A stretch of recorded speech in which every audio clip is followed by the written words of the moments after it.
بسم اللہ الرحمن الرحیم۔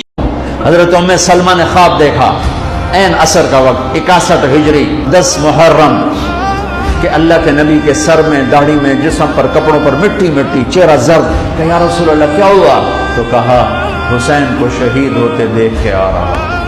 ابن عباس نے خواب دیکھا کہ میرے نبی کے ہاتھ میں بوتل ہے اور اس میں خون ہے اور مزید خون زمین سے اٹھا کے ڈال رہے ہیں۔ تو یہ کہتے ہیں یا رسول اللہ یہ کیا ہے؟ کہ یہ حسین اور اس کے ساتھیوں کا خون ہے، میں جمع کر رہا ہوں، صبح سے جمع کر رہا ہوں، قیامت کے دن ان کا وکیل میں بنوں گا۔ حسین شہید ہوئے شام میں، عراق میں، جس پتھر کو اٹھاتے اس کے نیچے خون ہوتا، مٹی خون بنی ہوئی۔ شام اور عراق کی زمین نے نوحہ اور مرسی اور رو کر دکھایا۔ طبرانی کی صحیح روایت بتا رہا ہوں، ضعیف نہیں ہے، صحیح روایت بتا رہا ہوں کہ پتھروں کے نیچے خون تھا۔ For more videos, subscribe my channel and also hit the bell icon, please.